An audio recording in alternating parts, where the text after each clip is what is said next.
Today, Open Source Security is talking to Sal Kimmich, a security architect. Sal, I've known for a while, and Sal gave me their book, and I think we're at KubeCon when you gave me your book, and I read it, and it's awesome, and you've got a ton to talk about, so welcome to the show, Sal. Yeah, thanks for having me. Let's talk some cybersecurity. Yeah, it, it is crazier than it's ever been. Is actually so before I hit record, I was talking to Sal about the book, and you wrote the book last year. Yeah, I got it We're out. in 2026 right now, Yeah, and 2025. you wrote a bit about supply chain security and vulnerabilities and things like that. And I was rereading the book over the weekend to get myself back in the right headspace. And I'm like, when did Sal write this? Like, you got a lot right. I mean, because everything is just completely bananas and on fire right now.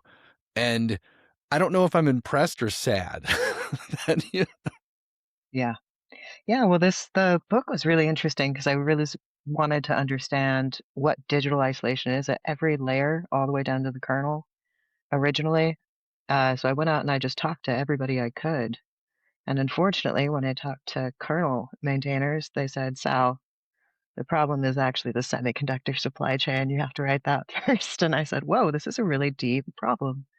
Yeah. But Yeah. yeah, that was a lot of shared wisdom that went into that book. And I think the best way to know what the next 30 years is going to look like is asking people who looked at the last 30 years because they were there, right? That's wild. Yeah. Okay, so before we go on, I want to clarify. Your book is called Code, Chips, and Control.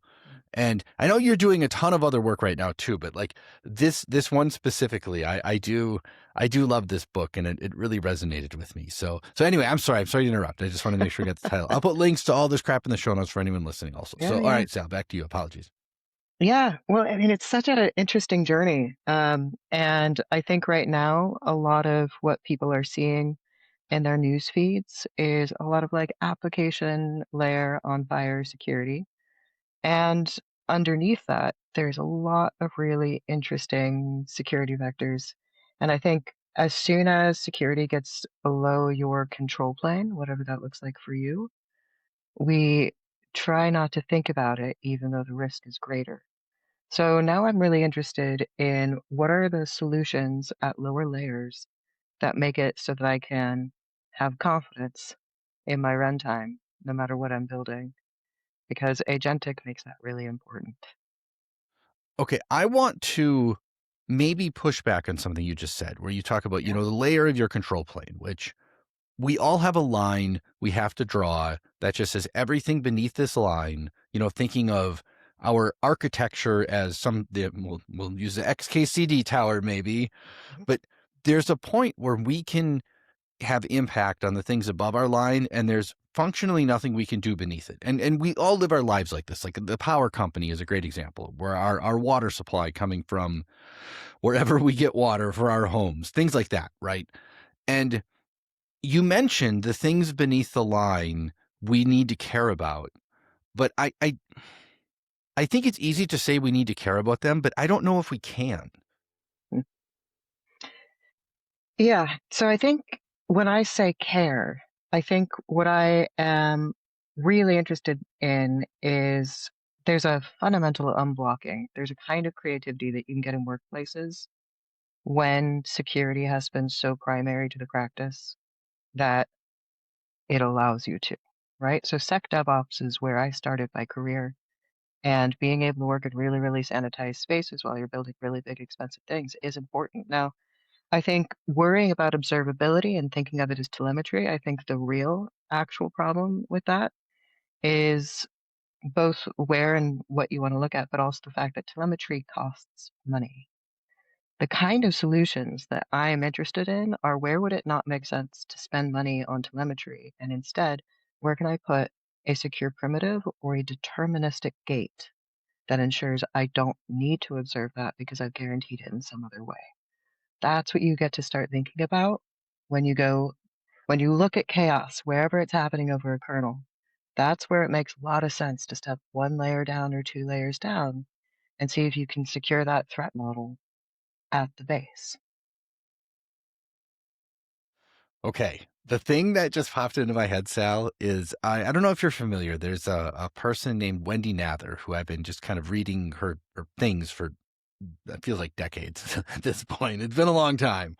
But Wendy has this concept they call the security poverty line, Mhm. right? Where the vast majority of organizations, they basically are in security poverty, meaning they're, not paying their bills. They can't even feed themselves. So talking about things like, deterministic hardware gates or various other, and this is amazing ideas, I'll say, but I think this is one of our challenges, right? Is when people are literally starving to death, security wise, they don't care. They're going to draw that line Mhm. of control as high as they can put it, even probably higher than it maybe should be, right? And they are going to just maliciously ignore everything beneath it. And I'm curious, like, what do we even think of that? What can we even do about that? Because I mean, I feel this every day, where like everything is crazy and on fire. It's like, what can I just not do right now? Because I don't have time to do. I have 30 things to do, and I have time to do 10 of them. What are the 10 I'm going to do? Yeah. Yeah.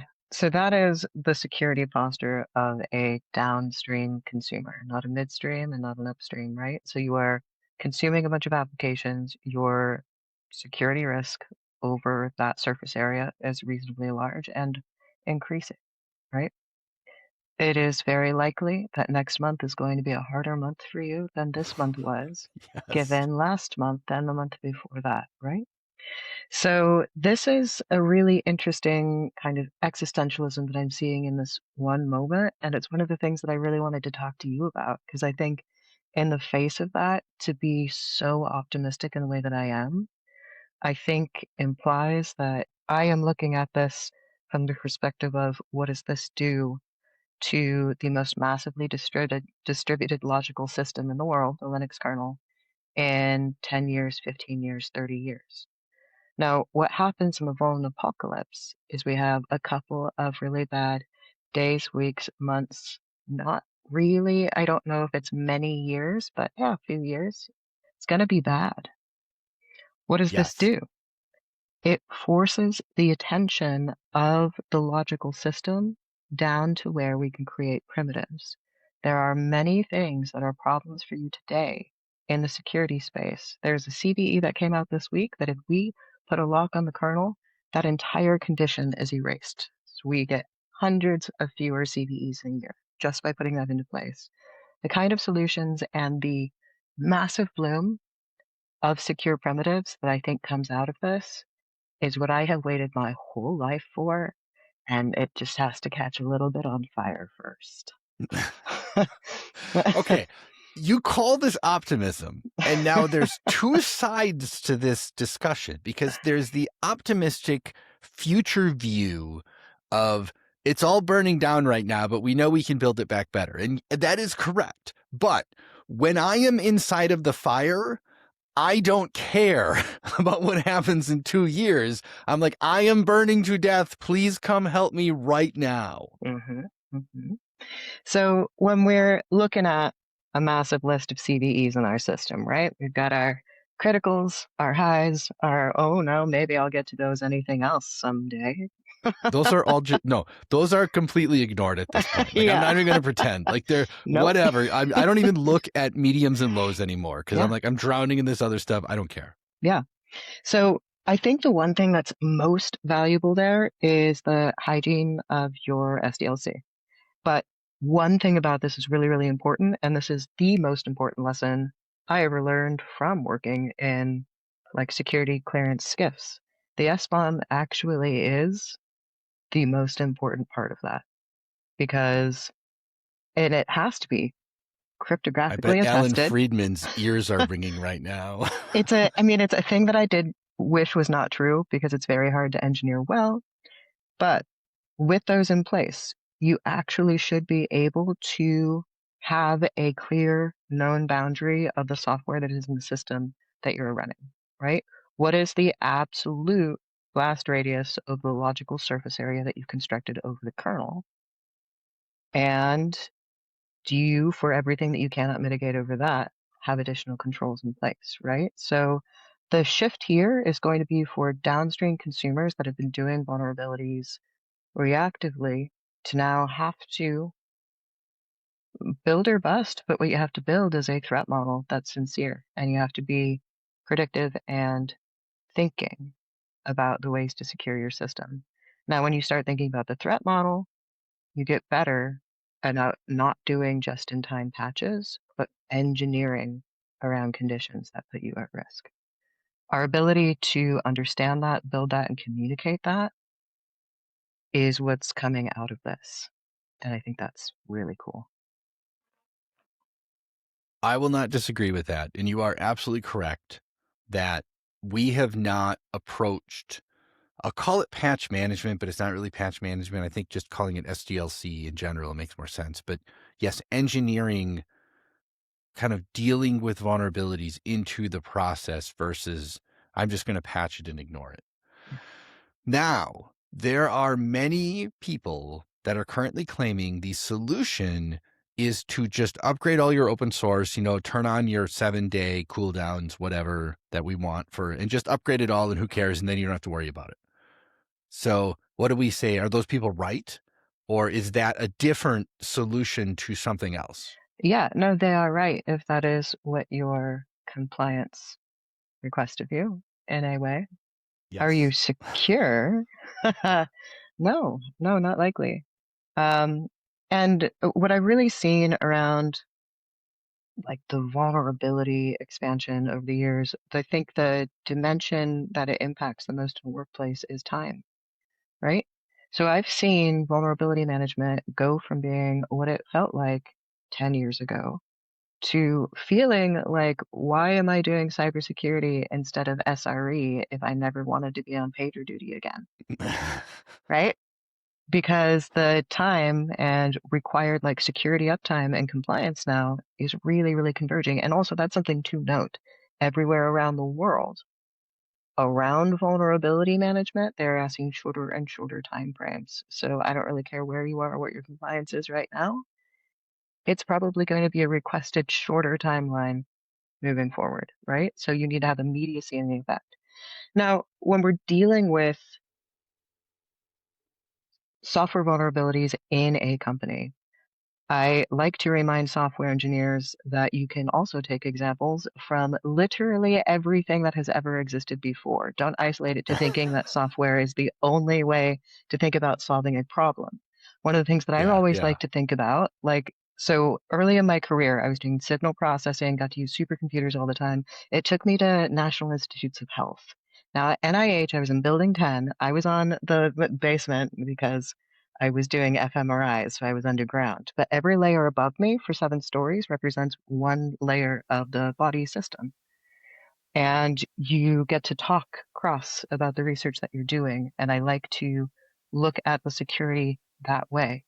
So, where am I getting to? You in the body of a corporation, and your security practices must be building an immune system. Use whatever proxy that you want within that, but decide how you are going to prevent infections whenever possible and decide how you're going to mitigate infections when they occur because they are inevitable. When you carry this model all the way down, what I really, really have always wanted, if I'm going to build an entire application space over something, is to be able to have that guarantee at the kernel level.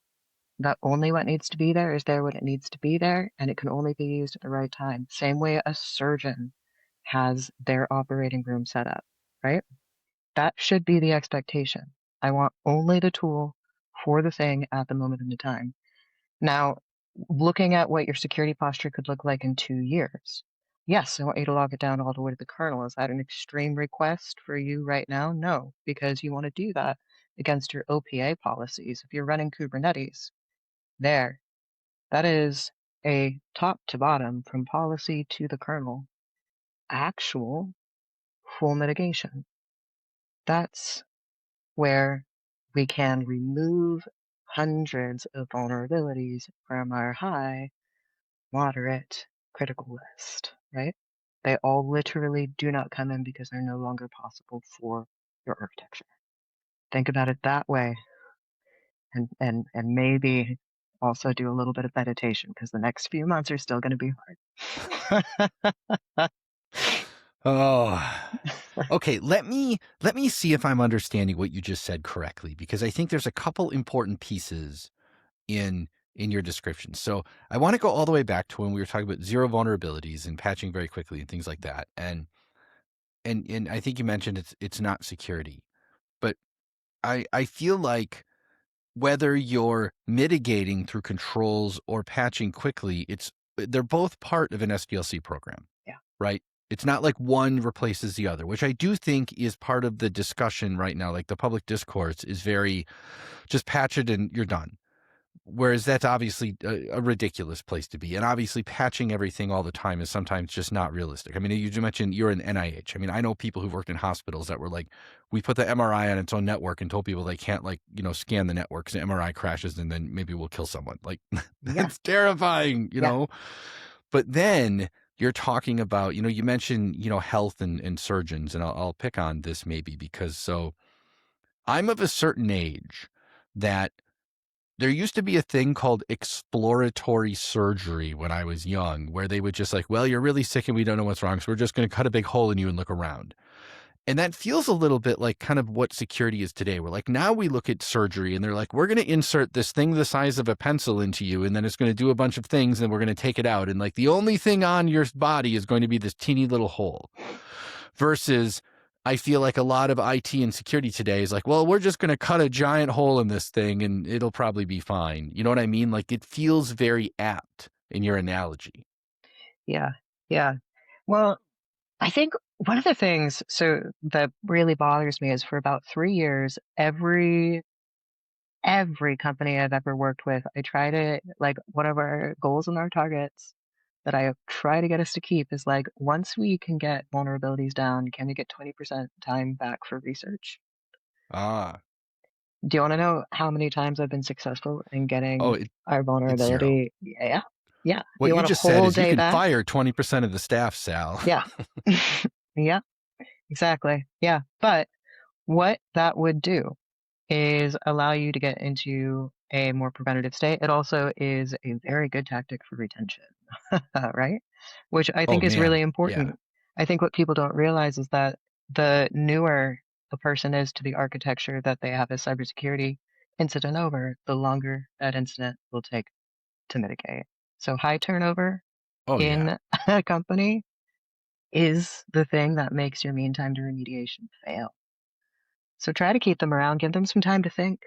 That's what I'm hoping for. Okay, so I wanna use this as kind of a launching off point because Yeah. so in your book there's I'm on page 60. I don't know if there's different editions, but so this is a very kernel specific chapter, and I think this is related where you have a thing that says what to do next, and it says like lock the boot chain, fund migration to memory safe languages, require kernel SBOMs, reproducible builds, draw red lines on kernel level surveillance, make breakage cheap before attackers do. Like, so here's my question for you. And I think this is kind of the ultimate question for this discussion is it's easy to say these things. It's easy to say, let's get vulnerabilities under control and then start doing research. But I think if you look at nearly any industry, and medicine included, where almost no one does anything unless you kind of make them. Right. And this is where I think, I get in this argument all the time where I'm always like, we need regulators to make people do some of this stuff. And then a bunch of people are like, oh, regulators are idiots and they don't change anything and they move too slow. And it's like, I don't know what the answer is. So like, this is kind of where Sal, I need some optimism because right now it feels like all of the good ideas we have been good ideas for decades and we've never done them. Like, why are we going to do them now?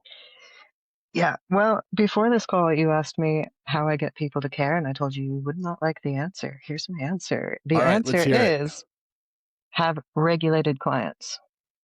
Uh, That is the fact of the matter. But I want you to think okay. about how much that changes things when you consider that there's a lot more than just finance, healthcare, and government.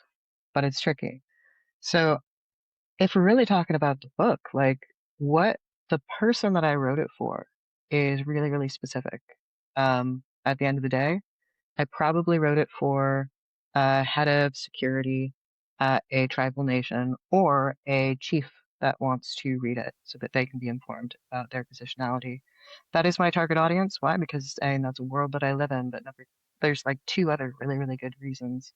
When we're dealing with any like indigenous population that is particularly tied to their land, it's a perfect way to test the model of land-bound sovereignty. When you're checking out tech, land-bound sovereignty is the most challenging model to get right, right? Can you actually skiff that environment? Can you understand everything that you've brought into it? But every year I have to go to this event where we've got talking circles. And this is where I go into a room and there's chiefs and security leads from hundreds of nations around the United States and from further. And at the front of the room, there's usually going to be a state or a federal representative or someone that is representing a large company that is engaging with them either through employment, contracts, etc. And I get to watch all of those personalities, right? CISA reps. What is the conversation when a chief that I'm sure does not know how to turn on his phone has to go and ask them about cybersecurity, right? And they are responsible for hundreds of thousands of people. Now, the threat model for a tribal nation can vary by size and what they are, but basically think about it this way. They're usually about a mid to large size company in their infrastructure, and they are under both state, federal, and tribal security requirements all at the same time. When you want to talk compliance, that one's hard. Okay, so here's what popped into my head as you described this, because this is a fascinating scenario that I've never even thought of, much less can imagine, because quite frankly, this is like so far outside of like my sphere of understanding. We'll have to speak more of this someday. However, I have a suspicion if you have a tribal leader that has to ask a representative from the government, be it CISA or something, a question about security, what is not going to happen is they're not going to call them an idiot and start yelling at them. Versus in more times than I can count, I have seen that happen in organizations, and more times than I'd like to admit, I was the one yelling at other people and calling them idiots. Yeah. And like, this is intriguing to me. Yeah. Yeah. And it's not trivial either. So I come from the Western Band Cherokee Nation. Now, that's a pretty large, well infrastructured, federally supported nation. And its cybersecurity infrastructure, it's federally supported. So Nice. it the reason why is because it's so large, it has the largest healthcare, not of any tribes in Oklahoma, but it is the largest healthcare system in Oklahoma. Non-tribal people use it, Wow. right? So let's talk about regulated databases, healthcare, sovereignty, state and federal involvement in that healthcare system. Yeah, Wow. Well, it's a real. okay, so answer me this then. So this is one of the things I have a suspicion, but I am completely making this up, is when you're dealing with a tribal government, this is an organization that has been wronged repeatedly over, you know, a century or more by the federal government. So they have reasons to be, extra concerned about data sovereignty and privacy and kind of all those things that I think sometimes we like to hand wave away and be like, whatever, it's fine. Don't worry about it. Yeah, well, I mean, it's interesting. So there are more federally recognized tribal nations in the United States than there are days of the year, and that's not even counting state tribes, right? And every one of Wow. them has their own relationship to cybersecurity. Only a few of them have a federal relationship to cybersecurity because they've chosen to do Ah, so in the last few years. There's a federal program that has come out to make our security practices stronger, which is really interesting to watch how each one approaches it. But what I wish people would understand is like natives are around tech all the time and always have been. So the first semiconductors like that were produced in the United States, a lot of those were produced on the Navajo DNA Nation. Why? Because they're master weavers and they were very good oh, at building transistors, right? So there's a lot of really long lasting relationships, a lot of really interesting long lasting relationships between these companies and with every government because every single government service, especially and including NASA, is deeply engaged with the native populations because they like to shoot their rockets on Nice. tribal lands. Well, and Yeah, wow. I didn't know that. That's wild. yeah, Wow. And everyone loves NASA. I mean, yeah, it's one yeah. of it's one of the It's great. few it's one of the few federal government organizations that is, we'll say, I would say, consistently liked by virtually all people across the political spectrum, which I don't think there's many other departments you could say that of. Yeah, and how could you not? Because, like, if you go so ACES is where these, like, security talks go, these, talking circles every year, and I go around the booths, and, like, I'm just gonna ignore everything and beeline for whoever brought the, like, 6 rockets into the room. I would love to learn more about that. Heck yeah. Nice. Nice. Okay, but I wanna bring this one home by kind of bringing us back to my question about, like, what do we do about this? Because you mentioned regulated organizations, be it, Yeah. financial, healthcare, governments, tribal in some instances, but that and maybe I'm wrong to say this, but I feel like that is not the majority of software or development or usage. And do they have enough sway to affect meaningful change across the industry? So I would argue yes. So when improvements happen over the Linux kernel, it tends to happen in a, like, target radius that goes out from the center. Of the very, very center of that are chip producers. Right outside of that, in terms of influence, and immediate care, is critical services. And I think it's so important for civilians of any type in any place to think about how much their life actually is improving by security getting better for your banks and your healthcare systems and your water sewage treatment plants, right? That's important to know, and it helps me to sleep at night. But what else happens when critical infrastructure improves? All of that does come downstream. So it's not Yes. going to be an infinity loop of vulnerabilities. One, because logically of the kernel, there is actually a discrete set that there can be at this time, so it cannot last forever. Thank God it's a tractable, limited problem. But then the solutions and the ability to architect things better while just being able to serve your client in your client space, right? Making life simpler for DevOps is going to be the outcome of this. The SDLC, we can configure it in ways that are better and worse, but at the end of the day, it is the changes that are happening around critical infrastructure that are going to make your life hopefully a lot easier in less than 2 years. And that's really the interesting thing and why it's so fun to watch right now. I do think that outcome is good. It is good. And here's the thing I keep telling myself, and I think everything you just said backs this up, is when fuzzing became a thing, this would have been around 2006-ish, give or take. We didn't have things like address space layout randomization. We didn't have stack canaries. We didn't have, the various memory protection capabilities built into silicone as well as the binaries. I mean, I remember when ASLR became a thing. I was working at Red Hat at the time, and so I was on the security team. And this was a huge thing. We're like, please hurry up, like do it faster. The sooner we get this, the better. And I remember that line where in one version of Red Hat Enterprise Linux, basically all memory bugs were basically critical vulnerabilities for us.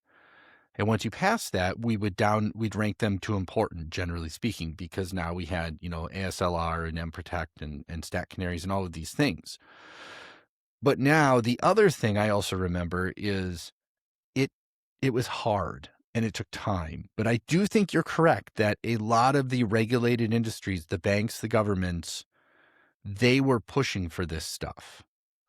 So you've given me some optimism. Uh, Not as much as I'd like, can I but give you? I I'll give you a little bit of extending that optimism. So when it comes okay. to movement based on regulation, right? Which basically is just we've heightened the liability profile around security risk. Yeah.